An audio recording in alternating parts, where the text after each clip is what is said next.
The Atomrc Penguin is just extremely fun plane to fly. If you like planes that, I mean, it's very stable, it's very aerobatic, it has unlimited vertical, I mean, tons of power, it has a very wide flight envelope. In my opinion, those are all the type of characteristics of a plane that I like. I think it flies a lot like a park jet. If I had to compare it with something, because it's kind of a unique looking plane, if I had to compare it with something, I think it flies a lot like my park jets, my DIY park jets. Tons of power, very maneuverable, very aerobatic, very forgiving, very stable, and with a wide flight envelope. So it flies a lot like those. All right, so I wanted to give you some information on my setup and some tips, some things I think will help you guys get it ready for your first launch, give you a successful maiden flight, and then you can tweak it to match your own flying style. But I did power it up with a fully charged 4S LiPo and programmed the ESCs for my throttle stick range, so I knew I was getting the full range of throttle on it. At 100% throttle, it's pulling 44.9 amps. At 50% throttle, it's pulling 12.6 amps. My setup with that, with my Nanotech 4S 2200 milliamp hour 25C LiPo weighing 230 grams, with 3 grams of nose ballast weight to get a neutral balance on the specified CG, and I found that the specified CG works extremely well. I like the way the plane handles at the specified CG, so you don't have to worry about that. The specified CG is accurate on this plane.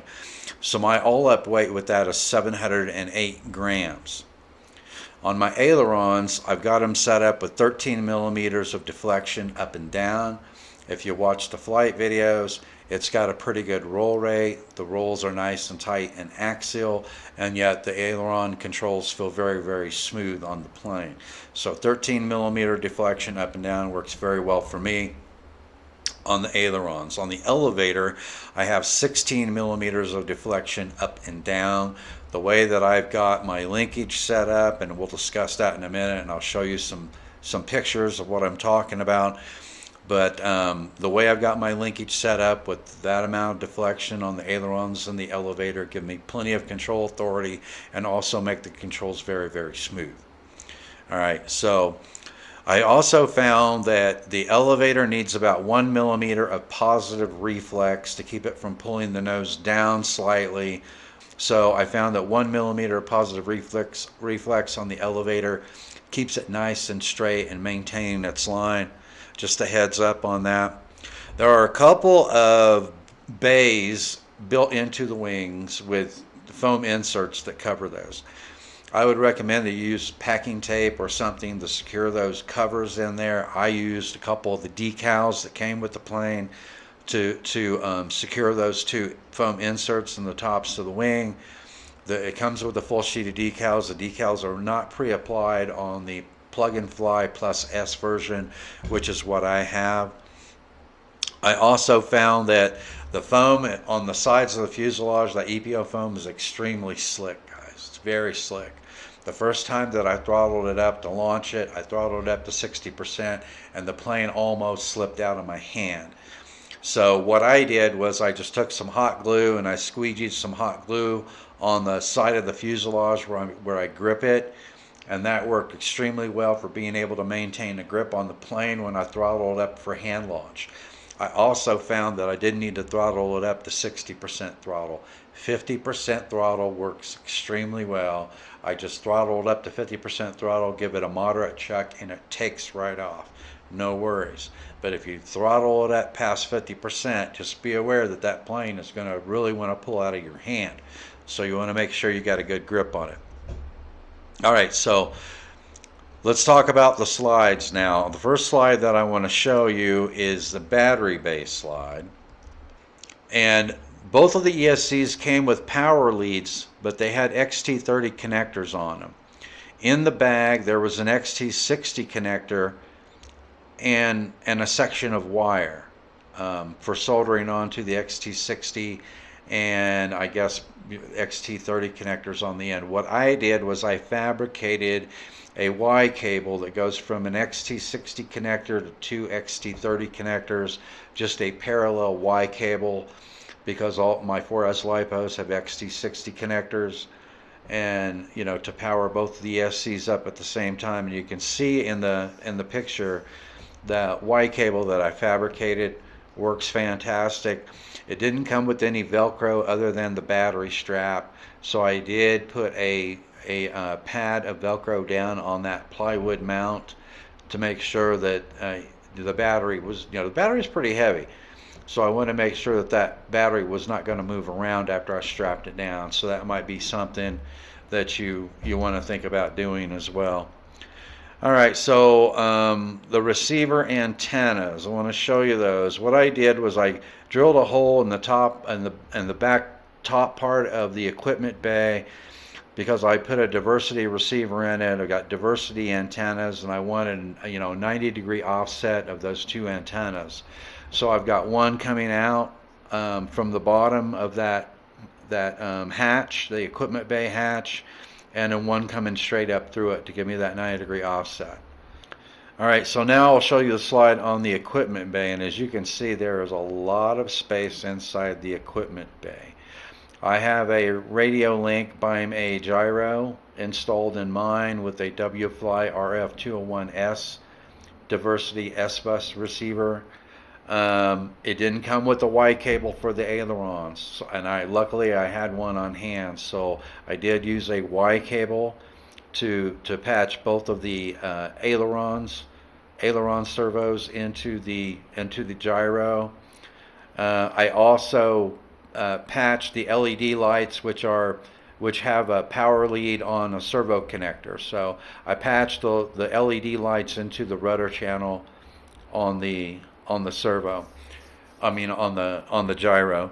The other thing was with the ESCs, and I'll show you that in a second. The ESCs only had two wires coming off of them, one for the signal, one for the ground.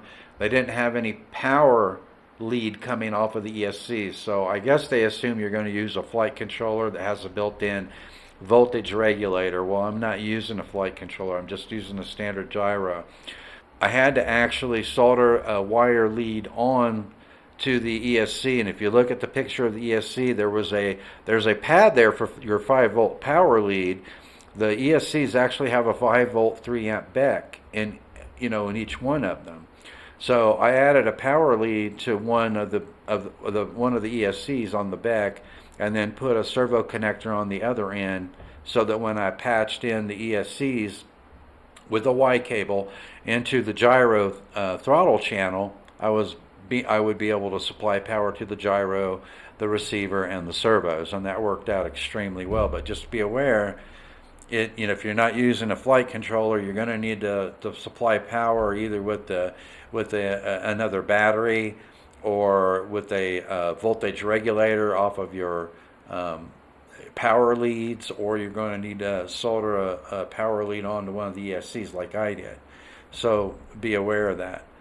Now let's take a look at the hatch, the ESC hatch. When you open these up and you put it back on, you'll hear it snap. But I had one that didn't close all the way, and when I throttled it up, that ESC hatch came flying out of the back, underneath the back of the plane.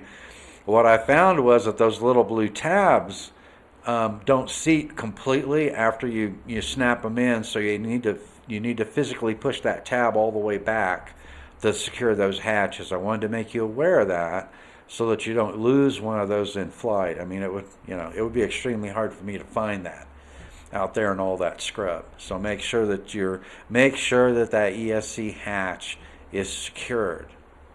Now let's take a look at the aileron linkage, and I'll show you how I've got mine set up.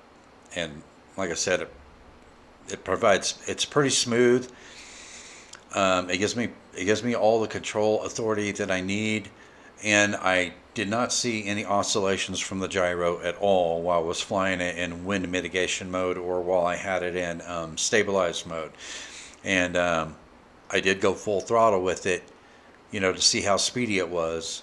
in wind mitigation mode, and I didn't see any fluttering whatsoever. So on the aileron servo arm, I've got the linkage connected to the second innermost hole, and I have the linkage at the control horn attached to the outermost hole. There's only 2 holes on those control horns, and I've got it in the top hole, or the outermost hole, and that worked really well. Oh, and I did have to carve some foam at the servo arm, between the servo arm and the control horn, where the linkage is. When I was moving, checking the control surfaces for the amount of movement I wanted, the control rod was actually binding, pressing against that foam edge. So I did carve out a little 45-degree angle piece of foam out of both sides of those, so that I did not get any friction between the control rod and the foam on the bottom of the wing. So you may need to do that.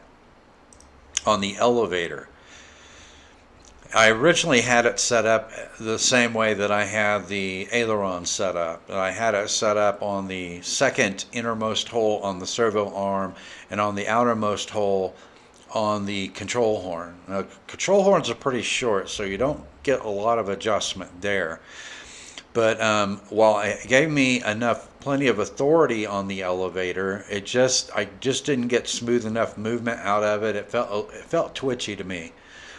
So what I did was I went ahead and drilled out that innermost hole on the servo arm and moved the linkage there, and then moved the linkage at the control horn to the innermost hole, or the bottom hole on the control horn, in order for it to give me enough movement on the elevator at 100% dual rate. So I have 100% dual rate on the elevator to give me that amount of deflection. I believe I stated it was 16 millimeters of deflection up and down. But what that does is allows that servo arm to make a much wider arc to give me that movement. And so it makes the controls on the elevator much smoother for me. This information, like I said, should give you guys a very, very good starting point on your setup. Takes the guesswork out of it. That's the reason I'm providing this information, is to give you guys something that is going to be safe to use when you launch it the first time. You're going to know what to expect. No surprises. This is going to be a drama-free setup, and you know that your first launch is going to be successful, and your maiden flight is going to be successful. So, and I will be posting a PDF file with the setup information for my linkage, my deflection, all that information, my launch throttle, the CG, on our Facebook page. It'll be available for download. Like I said, the battery, all that stuff, the plane, the battery, the gyro, the receiver, Y cables, all that stuff I'll have links to in the show notes if you guys need any of those things. I hope that helps you. If you have any questions, post it in the comment section. Thanks for watching, and I will see you in the air.